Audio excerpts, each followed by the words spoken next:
एक बार की बात है, गौतम बुद्ध अपने शिष्यों के साथ एक गांव से दूर किसी बड़े नगर की तरफ जा रहे थे। गर्मी के दिन थे और रास्ता भी बहुत लंबा था। गौतम बुद्ध अपने शिष्यों सहित बहुत देर से चल रहे थे, इस वजह से उन्हें बहुत प्यास लगती थी। वहाँ से कुछ ही दूरी पर बरगद के वृक्ष की एक घनी छांव थी।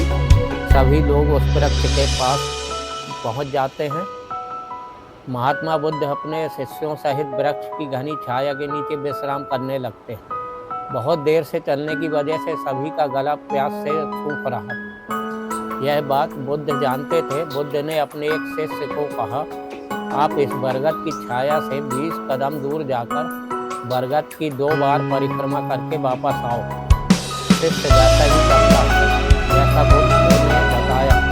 परिक्रमा के बाद जब शिष्य महात्मा बुद्ध के पास आया तो बुद्ध बोले कि क्या आपको किसी ठंडी हवा का अनुभव हुआ? शिष्य बोला, हाँ महात्मा बुद्ध। उत्तर दिशा की तरफ से मुझे कुछ ठंडी हवा आने का अनुभव हुआ। शिष्य की यह बात सुनकर महात्मा बुद्ध शिष्य से तुरंत बोले कि उसी दिशा में चले जाओ। जरूर वहां से कुछ ही दूर पर एक तालाब अवश्य मिलेगा। उस तालाब से सबके लिए पानी ले आओ। शिष्य उसी दिशा में जब दूर जाता है तो वहाँ सच में एक तालाब होता है। तालाब देख शिष्य बहुत प्रसन्न होता है और तालाब के निकट जाकर जैसे ही तालाब से पानी भरने वाला होता है तभी शिष्य की नजर वहाँ दूर तालाब के कपड़े धो रही कुछ स्त्रियों पर जाती है। यह देख शिष्य मन में सोचते हैं कि यह पानी तो गंदा हो गया है। लेकिन जब शिष्य ध्यान से तालाब के पानी को देखता है तब अभी तालाब का कुछ पानी साफ है। इतने में 2 बैलगाड़ी और जोर से तालाब के किनारे से होती हुई निकल जाती है। गाड़ी के पहिए तालाब की मिट्टी के ऊपर इतनी जोर से निकलता है कि तालाब के नीचे बैठी बहुत सारी मिट्टी तालाब के ऊपर आ जाती है, जिस वजह से तालाब का बचा हुआ पानी भी गंदा हो जाता है। यह देखकर शिष्य ने बिना पानी दिए क्रोध में महात्मा बुद्ध के पास वापस चला गया। शिष्य बड़े ही निराश भाव से महात्मा बुद्ध को सब बात बताता है। शिष्य की बातें सुनकर सभी शिष्य बोले कि हमें तुरंत यहाँ से निकलना चाहिए, किसी दूसरी जगह पानी की खोज करनी चाहिए, वरना प्यास के मारे जान निकल जाएगी।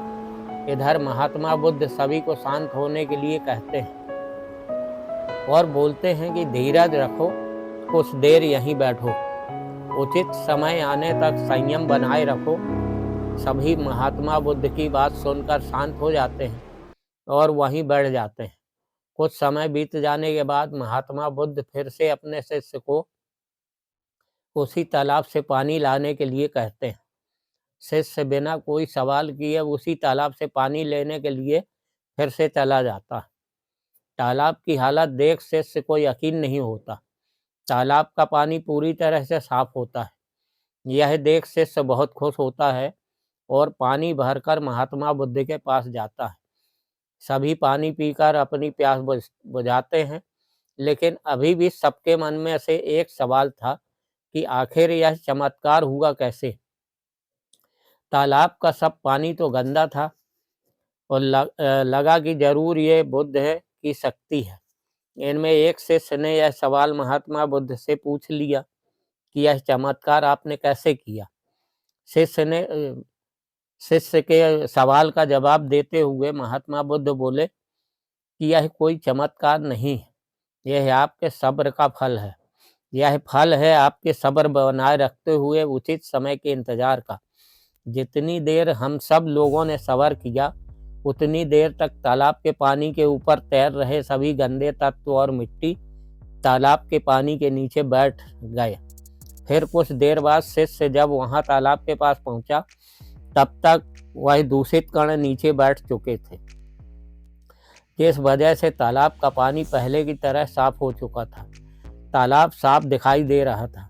यदि उस समय आप लोगों ने सब्र न किया होता, धैर्य न रखा होता, तो आप सब इतनी गर्मी में पानी की खोज में प्यासे रहकर शायद अब तक मृत्यु को प्राप्त हो गए होते, क्योंकि यहाँ से अगला कोई तालाब है या नहीं, और होगा भी तो क्या उसका पानी साफ होगा या नहीं।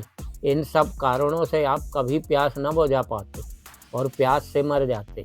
फिर इतना बोलने के बाद महात्मा बुद्ध शिष्यों को एक सीख देते हुए कहते हैं कि जैसी स्थिति हम लोगों के समक्ष आज आई है, वैसी ही स्थिति और मुश्किल दौर जिंदगी के हर मोड़ पर आ सकते हैं।